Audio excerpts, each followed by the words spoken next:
What's going on, guys? It's Luke22SV here with our first episode of the F1 2019 career mode here for the Formula 2 part of the career mode for today's episode. Selecting our driver academy, which is going to be Toro Rosso and Red Bull. So hopefully, if this goes well, we'll end up joining Toro Rosso for the first season of the career mode. Joined the BWT Arden team, the nice pink team, to match our name.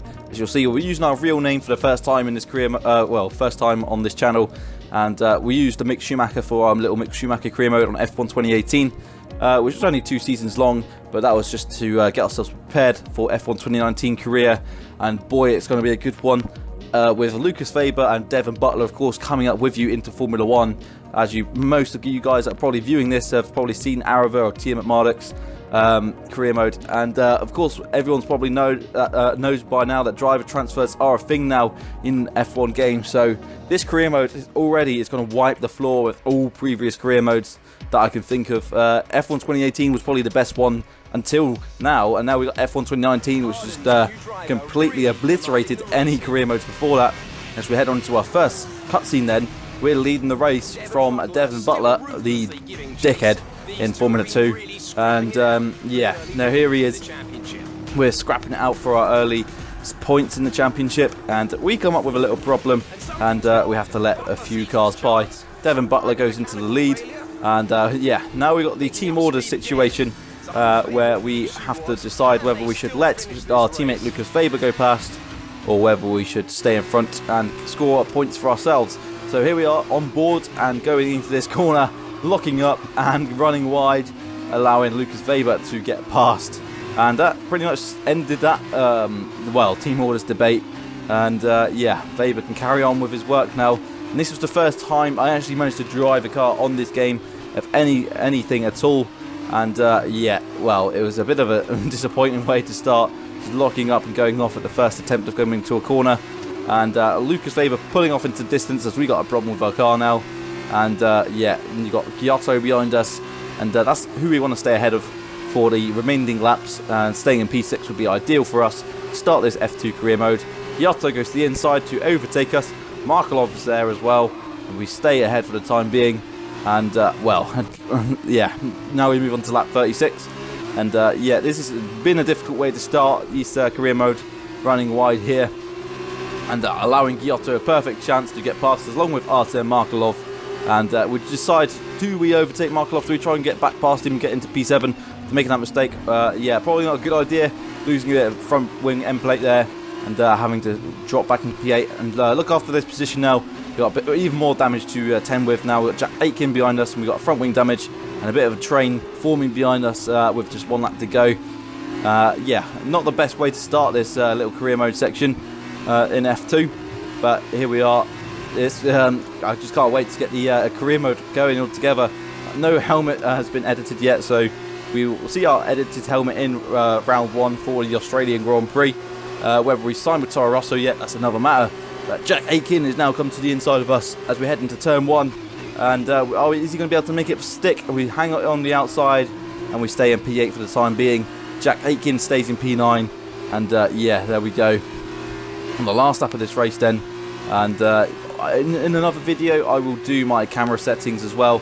I did that on F1 2018, and that is still my most viewed video, but yeah, we'll see that very shortly. And I've got a lot of videos on this game to upload at some point. I've got a lot of ideas, and hopefully this channel can grow in F1 2019 and have a great career mode. I'm sure every career mode is going to be different, so you'll see the likes of Arava and Tia McMurdoch will have different careers, and whoever else as well. And I'm just looking forward to seeing if we can get a good career and hopefully growing an audience since we start this game. And Jack Aitken, again, we've run wide on that corner, which has just ruined us, and De Vries is there as well. Are we going to be able to stay ahead of Aitken? We're a little bit closer to him this time than we were to Markelov last lap. We force him out wide and keep hold of P8. So a disappointing way to start this F2 career mode. And we're going to come around to the end of this race as Devon Butler wins for Russian time. Our arch rival, our arch nemesis, and our teammate. I don't know where he is. I think he's still in P5 after overtaking us. But yeah, it was a bit of a surprise to see that driver transfers were confirmed for this game when I saw it. But I'm thrilled. I can't wait to to see what transfers I get, whether Hamilton will end up in a Williams or something ridiculous like that. But we've got that. We've got the rule changes as well, and we head on to our first interview. But yeah, rule changes and everything like that is going to be a hell of a career mode, and I'm sure it'll probably keep us thrilled for 10 seasons. And here we are with our first interview. I was quite impressed with how this is, all these cutscenes in F2. Hopefully there's some more cutscenes in the F1 part of your career mode as well. It'd be nice to have some more interaction. And here's our first interview, and it looks like I'm impressed with how the interviewers are. There's the same, well, obviously the same interviewer as F1 2018, but she looks a little bit more human, seems a bit more human, and acts a bit more of a human rather than a robot on F1 2018. But yeah, we're about to have our first interview, as you'll see now, and yeah, here we go. And let's get your perspective. So you and Lucas are new to the team. How are you settling in? So I decided to just go for that answer and said, yeah, we'll just see how the season goes. And okay, so how did you feel about being ordered yeah, to get and the position to bit of a Lucas? weird question this is, because we just ran wide anyway, so sportsmanship increased. Great. Well, So that's there we go. Don't know if we'll be a sportsmanship or a... Look, I know. And here's the cutscene, of course. But it was the right choice. And yeah, apparently I'd let him pass. That's But yeah. It's just good, not great. 1 in 6. 1 in 6 makes the leap to F1. The other 5 are still watching their less talented teammates collect all their points. Shame, really. A lot of great drivers never get their chance because they do it all for the team. Those teams got us here. Yeah, but it's the drivers that take the risk. We should get the rewards. You ever won a race in F1? That's how winners think. And remind me, how many F1 races have you won? Watch this space. At the end of this championship, I'll be the one lifting the trophy, and I won't use my teammates to nick the podium. Okay, I'm out. You believe what you want, Devon, but it's still early days. He's either very clever or you're just a pushover. You really think if the situation was reversed, he'd do the same for you? You want to start looking out for yourself. No one else will. I think Devon Butler should be actually be a bit more happier that we've allowed Weber to actually overtake us.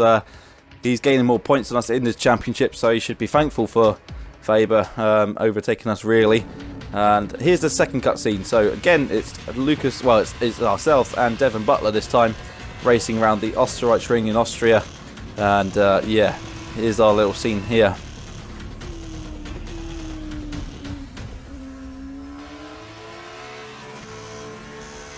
Bit of track limit succeed there, but yeah. Locked in wheel-to-wheel racing with his championship rival, desperate to shut them down and stop them getting past.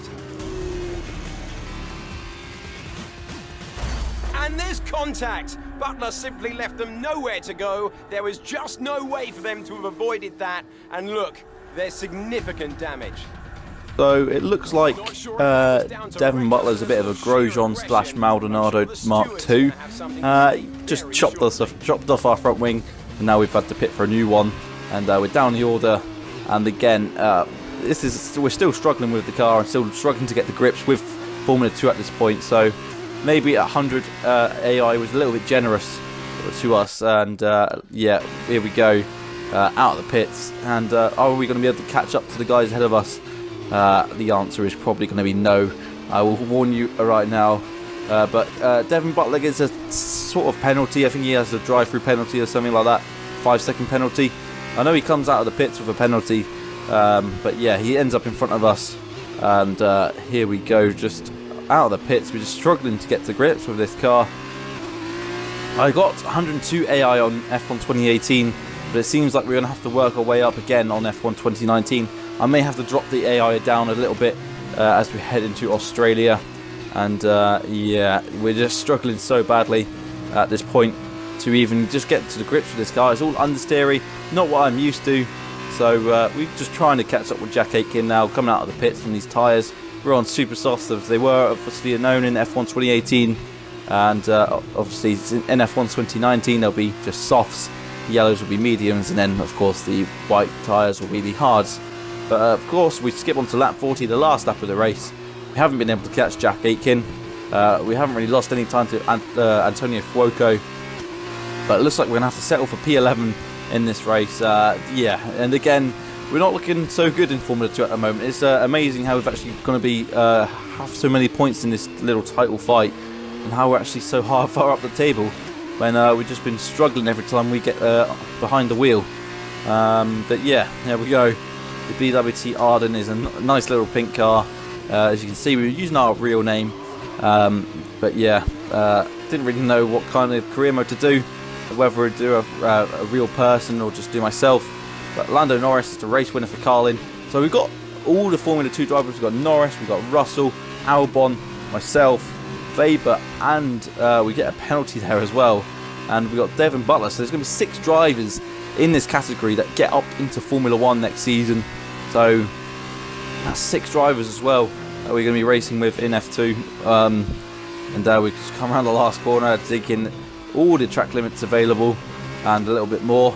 We crossed the line in P11 as we're not able to catch Jack Aitken and get some strange penalty for running wide.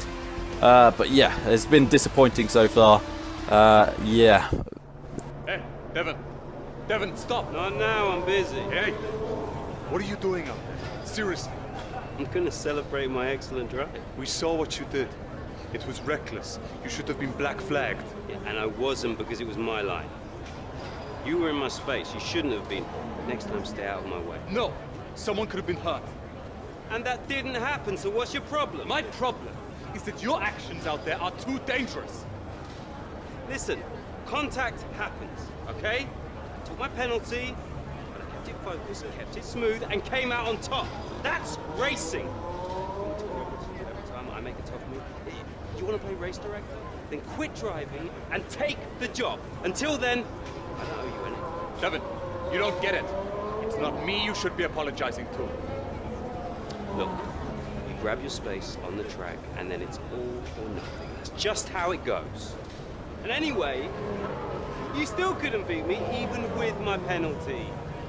So no hard feelings, okay? Not from my end anyway. Chin up. And just when you thought you couldn't be any more of a dickhead, we head into the last race then in Abu Dhabi, the championship decider, our first little championship and our first final event of Formula 2 before we head into Formula 1. And well, here we go for Abu Dhabi. As we all know, anyone who's watched the Mick Schumacher career mode will know that Abu Dhabi is not one of my favourite tracks. So again, with 100 AI and we're already struggling in these Formula 2 cars, I don't think it's going to be too much fun. But it's lights out and away we go for our final time in Formula 2, and it's a poor start again. So it looks like the AI are still better at starts than we are. And who the hell is that diving down the inside? It looks like it's Delatraz diving down the inside into turn 1. Massive dive bomb from him. So it looks like they might be a little bit better at the starts, but we get back past Delatraz. He's fighting on the outside. We force him out wide, almost force him off the track there. So we bully him out and we keep hold of P8. George Russell's now the next target. Lando Norris is ahead of us, and we've got to see if we can overtake these guys and finish ahead of them, and hopefully finish ahead of Devin Butler. But it doesn't look like that is the case at the moment. We've only got 6 laps to do that. So yeah, it doesn't look like it's a realistic target, but we'll see what we can do, see whether we can get close enough to catch up with Devin Butler and win the F2 championship. And we look to make a move down the inside of George Russell into the chicane, and we have to get off the track actually and end up getting a corner cut warning. Bollards are knocked off, and George Russell stays ahead of us for the time being. So we've got to make our moves quickly now on lap 1 whilst they're all concertinaed up. Can we get a move again? We look like we're a bit too far back into the chicane. Russell's defending, and we actually get a nice little outbreak, and we're actually just braking much later than Russell and just managed to get past him in the end. So P7 is ours as we head through the last section of this track to end lap 1. But Lando Norris is our next target. We've got Lucas Weber as well, our teammate. So hopefully, having let him past in Spain, sort of, he'll be able to let us back past in Abu Dhabi, maybe holding up Lando Norris in the meantime, allowing us to get 2 places at once. I think Devin Butler is actually in P3 as well, so he might have gained a place from the start. Lando Norris is our next target. Can we get past him to get closer to our target? It doesn't look like that case is true at the moment, and yeah, the 100 AI is just too realistic for us at the moment. Luca Giotto leading the race. We're going to definitely have to lower the AI. Unfortunately, I was hoping to race on as high as AI as possible, but we just simply aren't good enough for it at the moment. So in Australia, we'll probably lower it to 95 or something like that. And we go around these next few corners, and we're falling back from Norris and that now. So it doesn't look good for us. It looks like we're going to be second best this year, but we still get to promote to Formula 1. Lucas Weber's there as well, and it looks like we're just going to see if we can just take some risks now. And nothing to lose. We're the ones that have nothing to lose. We're the ones that are further down the order. So we just got to see if we can take some risks and actually close in on Devin Butler. Maybe Devin Butler will have an issue. That would be awesome. Just to see him in a spin in a few corners time, that would be ideal for us. That would be perfect scenario, just to see him in a spin and just cruise past him. But that is, and we'll just have to rely on other AIs to do that for us. And it looks like Lucas Weber is actually backing Lando Norris up a little bit here. And Norris is going to look for an overtaking opportunity perhaps on the German. My teammate, as he goes to the outside, is he going to be able to make the move on Lucas Weber? Norris is ahead into the corner. Weber stays ahead on the outside. Weber actually holding it on the inside there, staying ahead of Lando Norris. This is working perfectly for us. Potential to gain a place here on Lando Norris or Lucas Weber, or both of them. Norris has lost out at big time there. Lost them all, both those drivers a lot of time. And now we're thinking about making a move on Lando Norris down the inside, locking both our brakes up. We just about make it past him, making a little bit of contact. A cheeky move there, and getting a little bit of a warning there as well. So perhaps not the cleanest move we could have made, but we needed to make those moves. We need to take those risks now, and we need Lucas Weber to get out of the way, because he seems to be driving very slowly at this stage. So maybe he's got an issue too at this point, but we need him to get out of the way and do us a favour really here. But is he getting out of the way? It looks like he's almost on the inside, just allowing us to catch up, but it doesn't really look like it. He's just holding us up more here. So we go through turn one, and he's not doing us any favours here. So perhaps Lucas Weber is a bit of a snake, and perhaps Devin Butler is right at this point, and we shouldn't listen to Lucas Weber. And yeah, we go. We shouldn't. And maybe Devin Butler's actually not as bad as he seems. There's Weber's not getting out of our way at this point. And again, as we're just trying to get past him, and surely we've got to get the move done on the back straight. DRS will be open. A little bit of oversteer there, and we get onto the gas, and the DRS will be open now. So surely this move is going to be over and done with within a few seconds' time. Weber goes to defend. We go to the outside. And again, Weber defending his position as well. So Weber perhaps is a bit of a snake in this career mode. Perhaps we've just seen that essence of Weber being a snake as we go past him now, and we're into P5. Albon's our next target, but look how far down the road they are on the mini-map. It looks like it's an unrealistic target here for today. As we come through the next corner, 4 seconds is the gap between myself and Alexander Albon, man who will be in Toro Rosso as well next season. So he could be our teammate perhaps, unless we're teammates to Danny Kvyat, which I'll be surprised. As we run wide there, coming out of that corner, and we've just got a few corners left in this lap. We've got 3 laps to go after this one's done. So can we catch up with Alexander Albon? Can we get close enough to fight with Devin Butler? It looks like Luca Giotto's holding them up a little bit there. Who knows? We come round the next corner, we run wide, and we're in the wall, and that's going to be our Formula 2 season over, as our teammate runs into the back of us, and a few more people run into the back of us there, and we retire from the session. So it could have been a horrible incident there. Loads of cars just backing into us, and that's something that I really wish would have changed. We need longer replay times just to see how the crashes unfold, really. But yeah, the championship's gone then to Devin Butler. We're going to have to settle for second this season. A disappointing end to the F2 career mode, and every time we've taken the control of the car, we've basically just bottled it. And there you go. Devin Butler's going to be delighted with that. He's going to be very smug, and yeah, we just can't wait to congratulate him really on how good of a job he's done. And definitely he'll be so humble about that, I'm sure. Yeah, of course not, but Russian Time are going to be happy with that.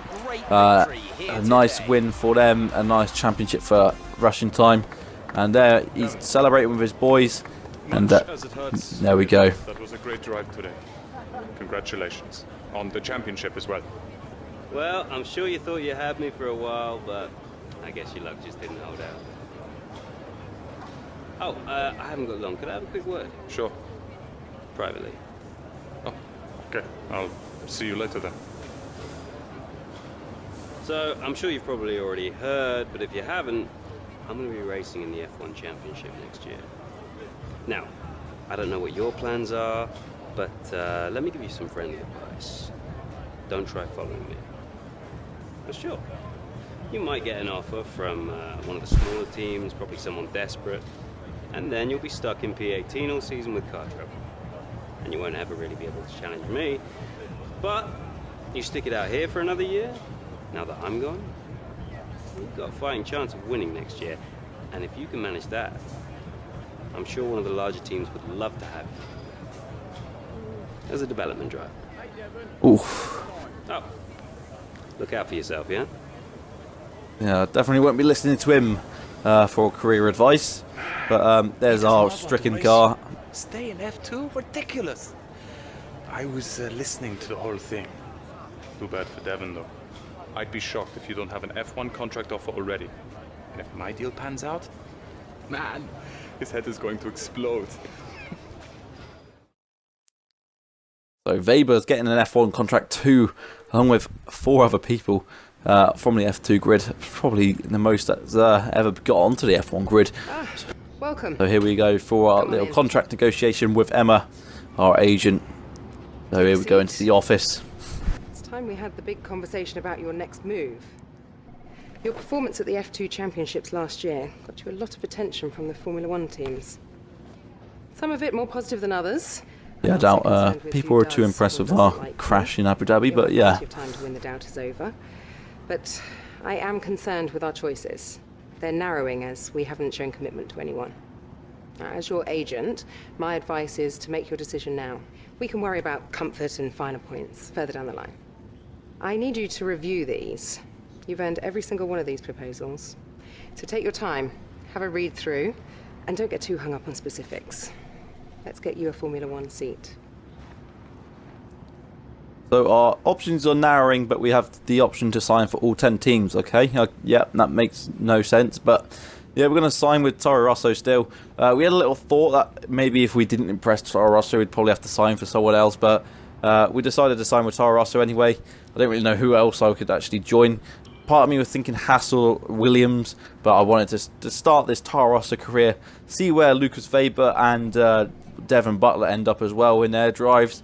But that is that, and we're going to head on into Australia then for the first round very soon of this career mode, and can't wait to get that started. I'll have to clean up some final details with them, but that's what you pay me for. Other than that, congratulations, you've earned it. So, the first season will definitely be with Scuderia Toro Rosso for this career mode. I don't know who will be partnering us. Will it be Danny Kvyat or Alex Albon? I expect it will be Alex Albon. And here's our workstation here.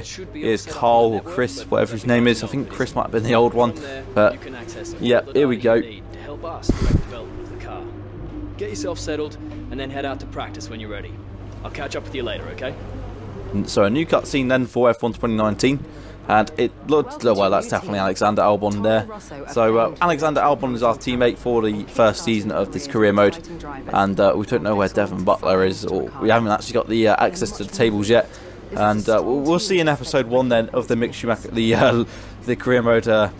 Well, Ferrari apparently have the best car. I'm not sure if that's true, but I think there might be a patch that comes out soon that corrects that. And yeah, we got upgrades to the car coming as well for Bahrain, hopefully, so that'll be good. So we've put on some aero and chassis and the engine and aero upgrades. But yeah, that's going to be the end of the episode there.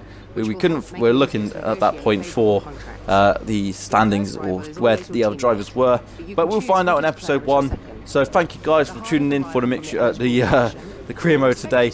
I need to stop getting my words mixed up. I'm so used to saying that on F1 2018. But thanks for tuning in to the career mode today. Hopefully I'll see you guys in episode 1 for the Australian Grand Prix. Like and subscribe, and I'll see you very soon.